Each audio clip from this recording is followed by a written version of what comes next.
Hello, can you all hear and see me, guys? Hello, hello. I'm so sorry. I didn't realize I muted myself. That was very clever of me.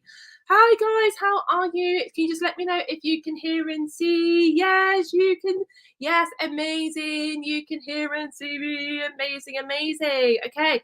How are you guys? And welcome to another free pre-read shortcuts webinar. And today, for a change, I'm not doing calculations. We are not doing pharmaceutical calculations. We are absolutely mashing it up. We're going to be doing an awesome session on OTC today. Okay, so we're going to be going through some OTC questions. Many of these questions are actually from our new pre-read shortcuts GPhC style question bank, where there's over 1,000 questions on there written to essentially be similar to the type of questions that you would expect to have in the GPhC exam. So, guys, when it comes to the type of questions that you can expect in the GPhC exam in relation to OTC, the most common type of question is that you will have an image, okay? It could be a picture of an eye, it could be a picture of a skin, for example, of a skin condition, and you have to identify what the problem is. And it's either A, that you have to diagnose it, or B, select the most appropriate, essentially, action or treatment outcome for that patient. Okay, so we're going to be going through some questions today. I'm also going to expand on some questions, and you have a little taster essentially about the type, how I teach OTC. So you have a bit of a taster in terms of the infographics and stuff like that, because I like really colorful and interactive stuff. And essentially, I really hope you're going to enjoy this session. Okay, so guys, if you haven't already essentially seen the OTC stuff, you can check out our website. You will see that we actually have some OTC webinars free for you to actually have a look. So you can actually have a look into the courses, and the courses are available. Okay, you can join now, and the live webinars for OTC and MEP will be starting in February. Okay, and to be the precise date is actually the 19th of February. So guys, if you are excited, we've got a lot to cover. We've got a lot to cover in this half an hour, but I never know when to be quiet. So we'll probably, knowing me, I'll probably run over by a few minutes. Okay, so rules of the game, guys, is that we're going to do 1 minute per question, and we're going to go through the question afterwards. Okay, so does this sound good, guys? If you are excited, give me a yes. Give me a yes if you guys are excited. Okay, yes, the video will be saved for you. Yes, this video will be saved. We're streaming live on YouTube. Yes, amazing. We're getting lots of yeses through. Yes, yes, yes, yes, yes. Awesome, awesome. Okay, I'm just going to go get my timer started for you. So there's just a question on the chat here, essentially about how many questions will you get in the GPhC exam about MEP and OTC. Okay, you have to remember, essentially, a part of the GPhC assessment framework is that up to 60 to 70% of the questions are going to be on your high-weighted topics. Your high-weighted topics are going to be your endocrine, your infection, your central nervous system, your cardiovascular. Okay, so you're not going to get loads and loads of MEP and OTC questions. It's more of a low-weighted topic, but it's absolutely critical for the exam, but also critical for your clinical practice as well. So guys, I'm getting my timer ready. Give me a yes if you are ready. Lots of yeses, lots of yeses. We have a lot to cover. Awful lot to cover today, but I hope you're going to enjoy it, guys. Okay, so let's get the slides bigger for you. Here is your first question, and I'm just going to temporarily remove the banner because you can't see all of the options. Okay, and your time starts now.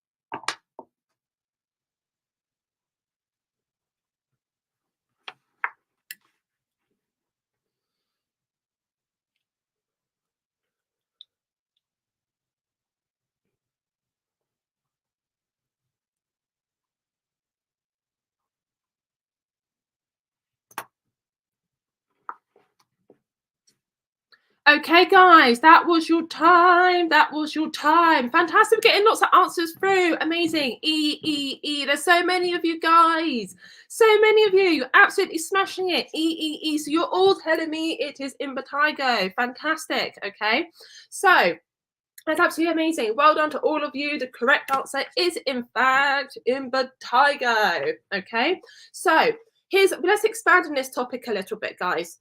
Okay. So we know that it's impetigo. Is there one type of impetigo, or is there more than one type of impetigo?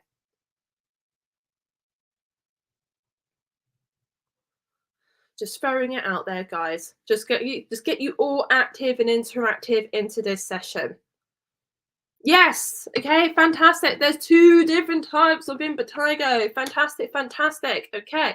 Does anyone know what those types of impetigo are? Yeah, fantastic. You're telling me it's more than one type. That's fantastic. Amazing, amazing. Okay, so let's have a look in terms of our yes. Oh, you guys are killing it. Bullous and non-bullous impetigo. Yes. Amazing, amazing. Absolutely smashing it. Okay, so based on this picture that we have here, let's say, for example, you had an option that it was non-bullous or bullous impetigo. Which one do you think this patient has? Which type of impetigo do you think this patient has, guys?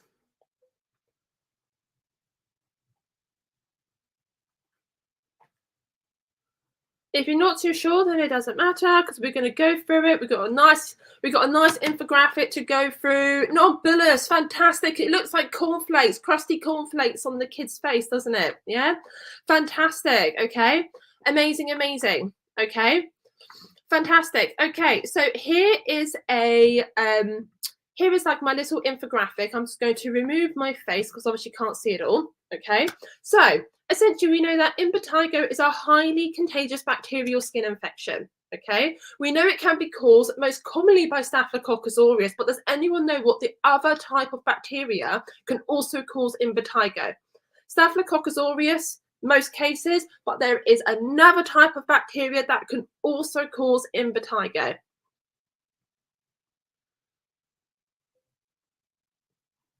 Okay, and if you're not too sure, okay, my clue is it's the same type of bacterial species that causes strep throat.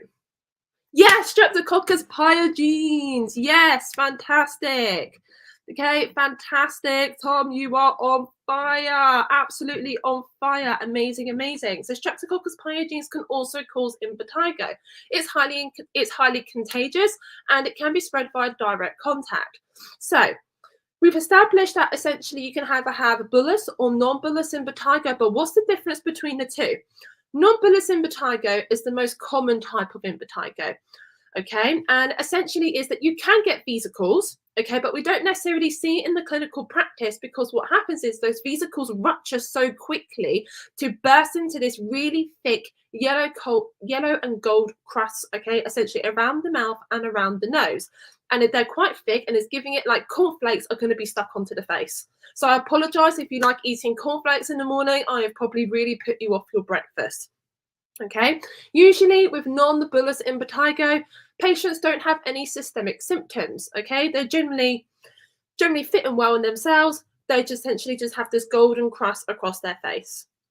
Okay, and the difference with bullous is that essentially it can be found in different locations. It can also affect the face, but it can also affect the trunk and it can also affect the limbs, so the arms and the legs.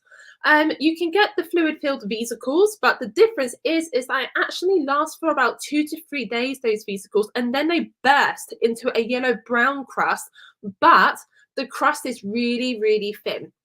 Okay, and in addition to this, okay, patients can also be systemically unwell. They can have fever, they can have diarrhea, they can have lymphadenopathy. Okay, that's the main difference between our bullous and our non-bullous impetigo. Okay, so I've seen in the comments as well that essentially you can give for non-bullous impetigo, you can give hydrogen peroxide 1% cream. That's correct. You can do that. Okay, you can sell that over the counter to patients for localized non-bullous impetigo. Okay, So let's say, for example, we had a manufacturing problem with crystallocyte cream. That is the brand's name of hydrogen peroxide. Okay. Essentially, what are the other potential options for the patient? So if there was no hydrogen peroxide available in your pharmacy, what other options could we potentially advise the patient? They're not, other options won't necessarily be available over the counter.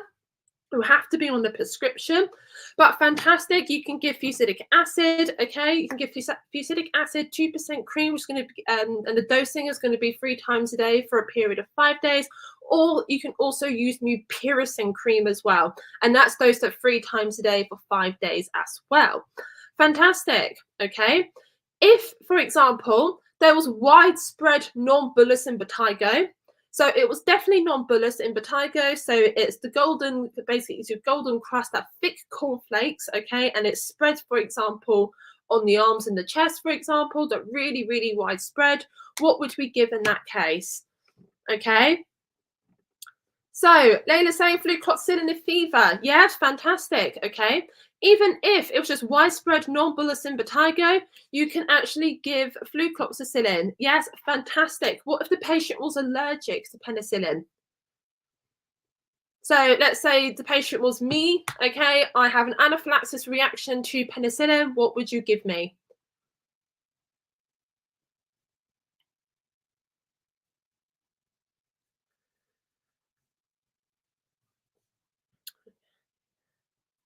Fantastic. Clarithromycin. Yes, you're absolutely killing it, guys. Well done. You're smashing this. Absolutely smashing this. Well done. Well done. Okay. So that's fantastic. So, and essentially, if patients have bullous impetigo, then you go straight to the antibiotics. You go straight to the flucloxacillin or clarithromycin if they're allergic. Okay. Does that all make sense, guys, about impetigo? Give me a yes. Give me a yes if that makes sense, guys. Give me a yes. Give me a yes if that makes sense, guys. We've still got awful lot to cover, but hopefully it's going to be a nice, good session for you. Good revision session for you guys. You're absolutely smashing this. Nice. Lots of yeses. Lots of yeses. Lots of yeses. Okay. Fantastic, guys. Okay, let's move on to our next question. And here is your next question.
Okay, fantastic, guys. That was your time. That was your time. Amazing. We're getting lots of D's. Okay, lots of D's. Lots of D's. Fantastic. Amazing. Amazing. Awesome. You guys are absolutely smashing this. Okay, so you're all telling me D. Okay, but what's happening to this patient? What is wrong with this patient? Why do we think essentially why do we have to send them to the doctor? They've got a sore throat. Could we not just give them some paracetamol? Could we not give them a lidocaine spray? Yes, blood disorders, blood disorders.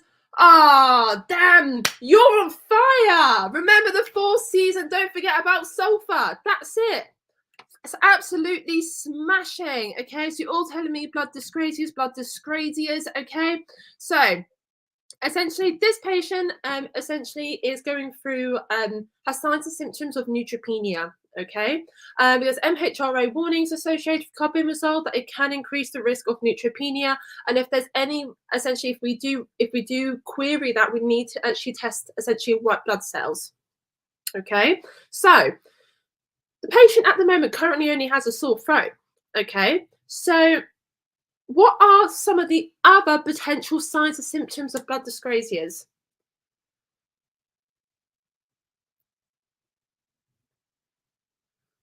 Because potentially it could just be an isolated sore throat, okay? But it could also be some other symptoms that could actually coincide with it.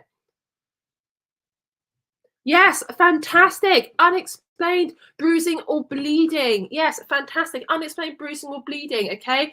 Mouth ulcers. Ah, oh, that's it. Fantastic. Okay, fever. Okay, amazing, amazing.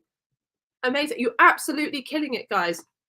Unexplained bleeding, unexplained bruising. It could be sore throat. Generally, if they're just feeling really unwell, but there's not an identifiable cause. I can't get my words out now after stuffing McDonald's down my neck. Okay. Yes, mouth ulcers, fever, sore throat, absolutely killing it. Smashing. Well done, well done. Okay. So D is the correct answer. Okay. So what other medicines can cause a medicine-induced sore throat? What other medicines? So we know that carbimazole can cause a medicine-induced sore throat, but what other medicines can cause it?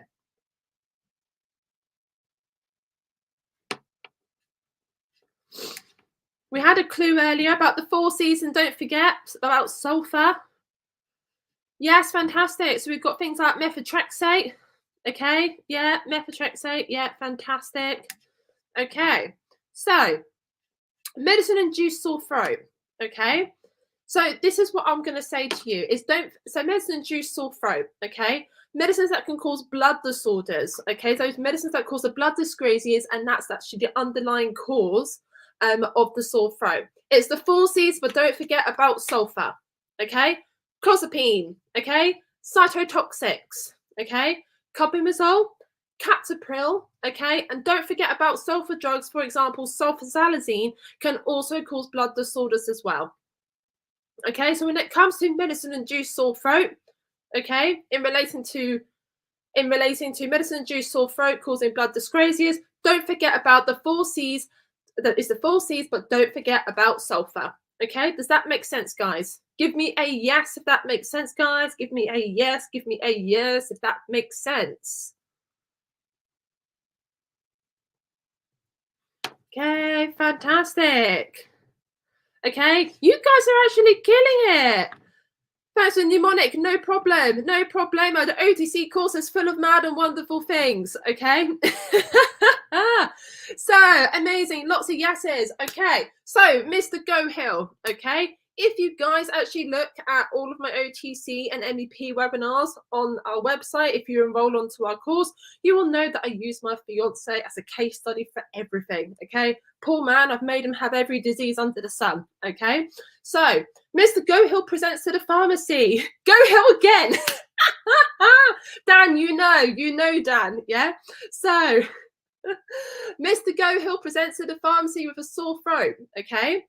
Can you think of any differential diagnosis? Okay, of course that we know the most common cause of a sore throat is going to be viral infections like the common cold or the flu, but there can also be other causes of a sore throat. Okay, fantastic. So we've got quinsy glandular fever. Amazing, amazing. Poor Mr. Go Hill. Is there any other things that can cause it? Fantastic. Tonsillitis, strep throat. Okay, fantastic. Amazing. You're absolutely smashing it, guys. Okay, so we've already covered medicine-induced sore throat. Okay, and of course, some of you guys have already mentioned about strep throat. Of course, strep throat is going to be a bacterial, essentially, throat infection, and that's going to be caused by the bacterial species called Streptococcus pyogenes. And of course, essentially, how we essentially assess for that is going to be through our fever pain score. So the higher the score that you get in that fever pain, the more likely it is that the infection is Streptococcus pyogenes, and therefore that will indicate to you whether you need to prescribe antibiotics or not. And of course, the fever pain score is going to be fever within the past 24 hours, purulence, Okay. If essentially if the symptoms came on very quickly within 3 days, okay, inflamed tonsils and no cough. Okay.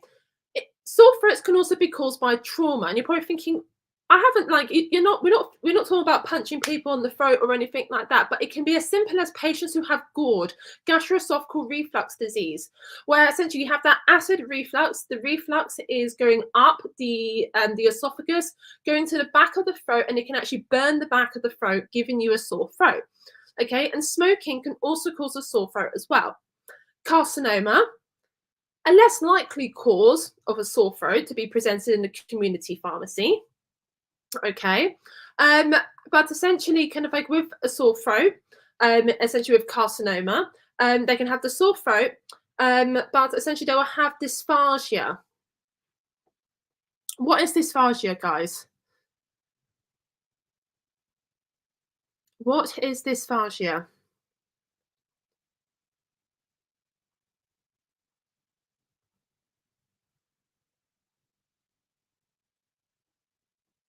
Difficulty swallowing. Fantastic. Difficulty swallowing. Amazing, amazing, amazing. Okay. Smashing it, guys. Okay. And of course, essentially, glandular fever. You guys have mentioned this in the comments already. Glandular fever is going to be caused by the Epstein-Barr virus. And essentially, you can have pharyngitis, you have fever, you can have a macular rash. There's going to be enlarged lymph nodes as well with glandular fever. Okay.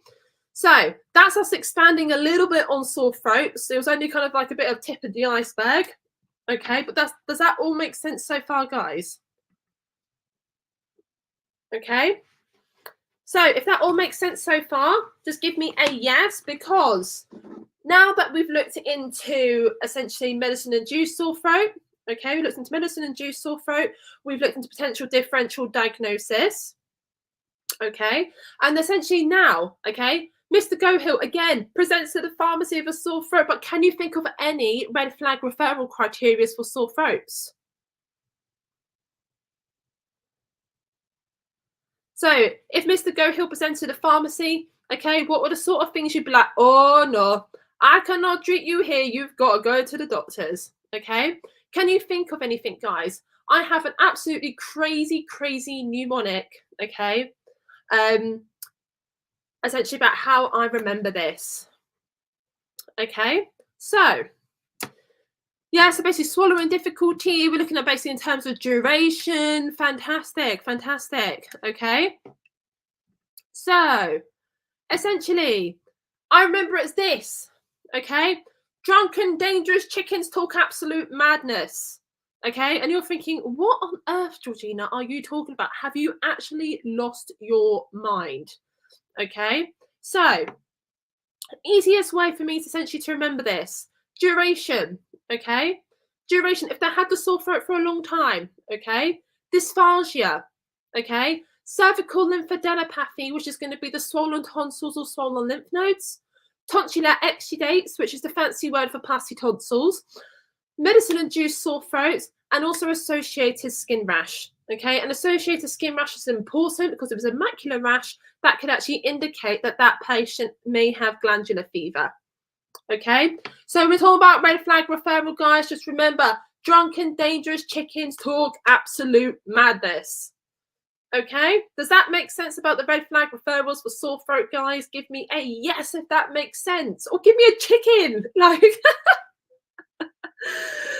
Okay, does that all make sense about sore throats so far, guys? Give me a yes, yes, lots of yeses in the house. Amazing, amazing.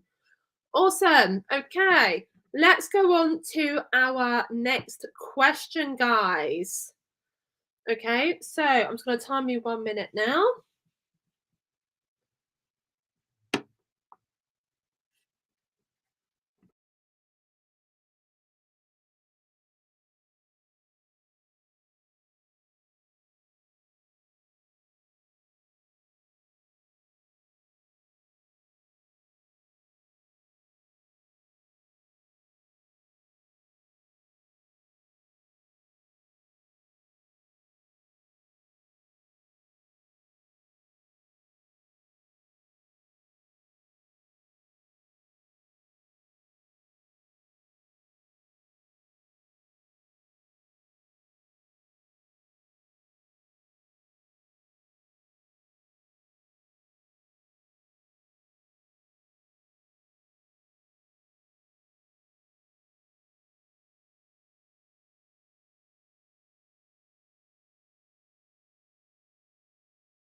Okay, guys, that was your time.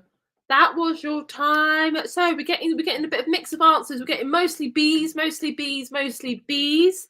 Okay, we've got allergic conjunctivitis. We've got another B.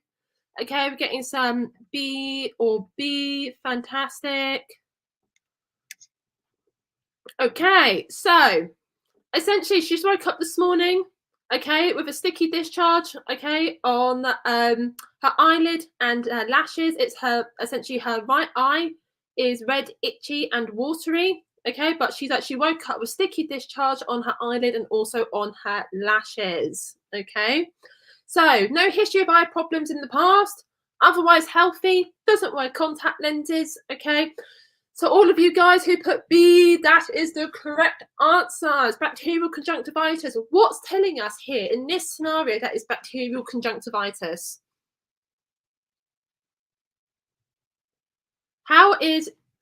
Yeah, so basically correct, fantastic. So bacterial conjunctivitis often starts as unilateral, often starts with one eye, and then often reinfect the other eye, okay, because it's highly contagious, okay. Discharge, sticky discharge, yes, okay. This poor 25-year-old lady has got a sticky eyeball, okay.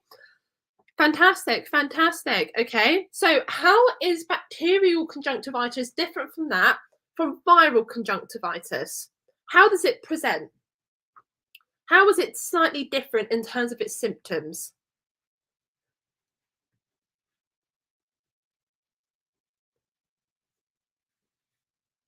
So we've established that bacterial conjunctivitis often begins as unilateral, it's sticky, there's some discharge. Yes, of course, it's going to be watery discharge. Viral presents bilaterally and often no sticky discharge. Fantastic, okay?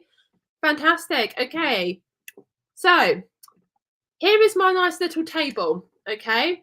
So essentially to establish, okay, establish the differences between bacterial, viral, and allergic conjunctivitis. You can also get allergic conjunctivitis. So bacterial conjunctivitis is that person is actually generally feeling well and okay, affects one eye, and the eye can be very red. It can have an itchy, gritty sensation in the eye. Okay, often goes away itself. Up to 60% of cases of bacterial conjunctivitis is self-limiting. Okay, but you can give chloramphenicol eye drops over the counter, but of course it has to be 2 years plus. Okay, and the eye drops must be kept in the fridge. Okay, you can also, alternatively, you can also have the chloramphenicol 1% ointment. Okay, that does not need to be essentially stored in the fridge. It can be stored at room temperature, and you can just apply that 4 times a day.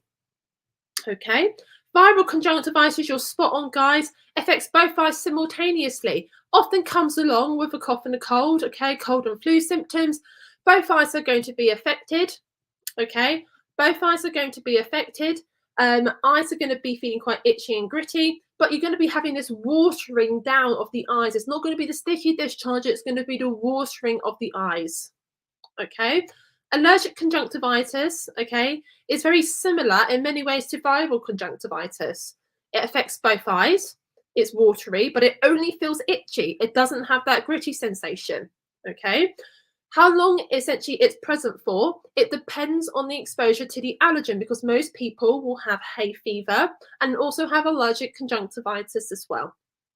Okay, so is that all clear so far about how you can actually differentiate the differences between your bacterial, viral, and allergic conjunctivitis? Okay, if that's all clear, guys, if you just give me a yes. Okay, and of course, with viral conjunctivitis, there's no treatment for it over the counter. It's self-limiting. It just goes away. You just need to stick to strict hygiene measures. Allergic conjunctivitis, you have eye drops like your sodium chromoglycate, which is a mast cell stabilizer. Okay, you can use that. Okay, fantastic. Lots of yeses, lots of yeses, lots of yeses. Fantastic. Oh, it's 8:30, but we're going to carry on going, guys, because I could talk about OTC forever and ever, okay? But I won't keep you forever and ever. You'll get bored of me, okay? So let's move on to our next question, guys, okay? And your time starts now.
Okay, guys, that was your time. We got lots of answers through. Smashing, smashing, smashing. We're getting D, D, D, D. Okay.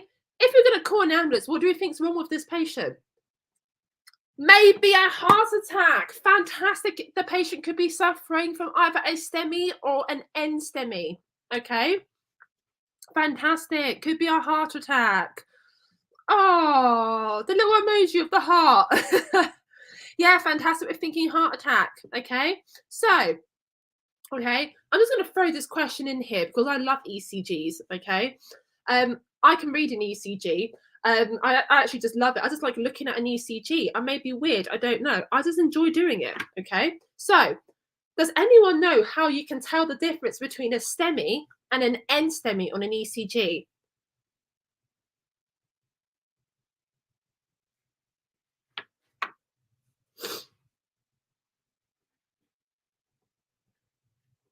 Fantastic. ST elevation. Fantastic. You guys are smashing it. Okay. Absolutely smashing it. Amazing, amazing. Okay. So a STEMI, the clue's in the name. So you have ST segment elevation. Okay. ST segment elevation. You'll see that in an ECG. Okay. What would happen if it was an N STEMI? Sometimes essentially you won't I can't get my words out now. With an NSTEMI, you won't have an ST segment elevation. So it can be either no ST segment elevation or it could be something else. Something else could happen in an ECG.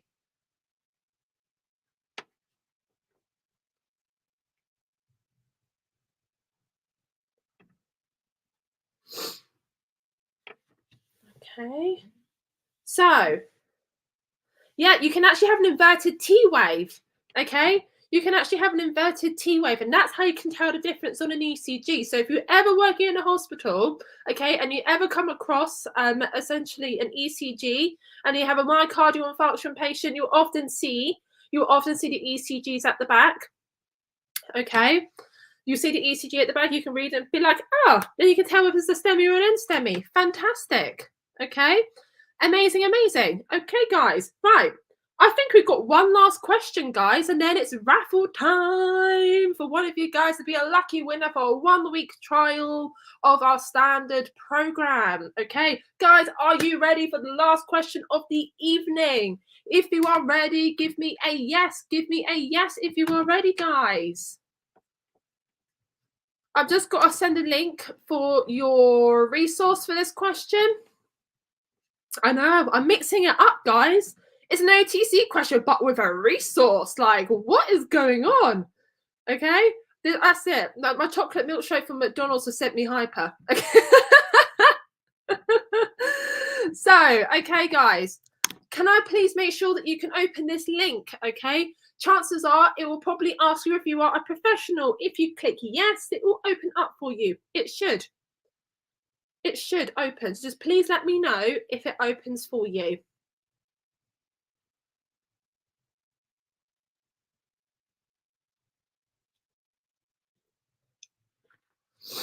Yes, it all opens. Fantastic. Okay, amazing. So the link is actually in the comments there, guys. I just need you to copy and paste that into your browser so you can use that as a resource for the last question. Okay. So we've established the correct answer was D. Amazing for that question. Here is your last question of the evening before our raffle.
Okay, guys, that was your time. That was your time. So we're getting some answers through. We're getting some A's. We're getting some A's. Okay. Are we all team A in the house? Are we going once? Are we going twice? Yeah, it looks like we're all gone for A. Okay. Fantastic, fantastic. So you're all telling me A, okay? Why A? Why do we have to refuse to say when referred the patient to the GP? God, excuse me for coughing. Okay. So it was what part of the Viagra Connect pharmacy checklist did you see that for no, we've actually got to refer this patient? Fantastic. Okay. He is taking a different medicine for erectile dysfunction. Fantastic. Okay. Amazing, amazing. Yeah. So if the man is using a different dose of sildenafil or another erectile dysfunction treatment, he should be referred to his doctor. Fantastic. Yeah, amazing. Okay. So spot on. Well done, guys. So we actually have to refer this patient to the GP because they have tadalafil prescribed. Okay. In a hypothetical situation, and we sold sildenafil to a patient over the counter. Okay, the Viagra checklist tells us that essentially that we have to make sure that this patient goes see their GP within 6 months. Why do we have to do that? Why is it so important for patients to see their GP within 6 months?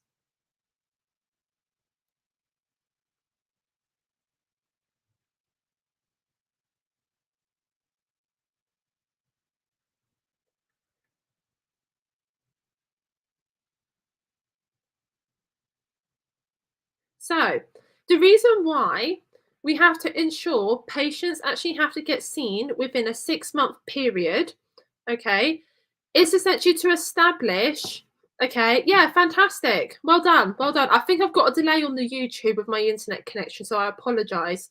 Okay, so we need to essentially make sure that, is there an underlying cause? Is it a really serious underlying cause? Okay, okay. So essentially, fun fact, I learnt this at university, cardiovascular disease is the biggest problem for erectile dysfunction. It's the biggest cause for erectile dysfunction. Okay, just a fun fact there for you. I learned that at university. So cardiovascular disease is the most common reason why men have erectile dysfunction.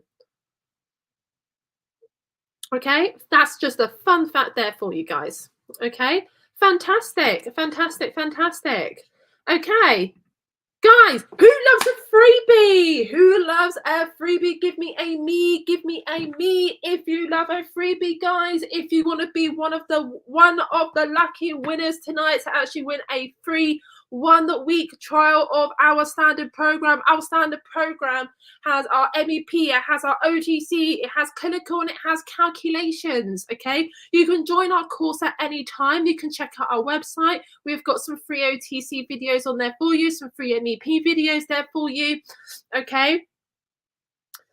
So we've got some free MEP, free OTC webinars there for you. The live sessions for OTC and MEP start on the 19th of Feb. Okay, so don't miss those. If you like what you've seen today, you can get some more by checking out our courses on our website, guys. Okay, so guys, give me a me if you love a freebie. Okay, and I'm going to pick someone at random.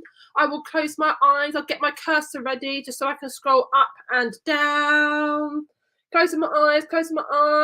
And who have I got? Have I clicked on someone? I don't know if I've clicked on someone. Yes, I have, Miss Bar. You are the lucky winner of a 1-week free trial of our standard program.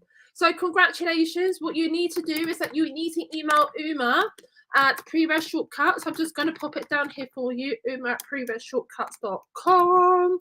Okay, please email Uma to say that you won the 1-week free trial of our standard program. So congratulations. Okay, congratulations. Okay, so thank you very much, guys. Did you guys enjoy the session? Did you guys enjoy it? I really hope you have. I hope you, essentially, it was a good revision session for you. I hope you learned a lot, okay, in this session.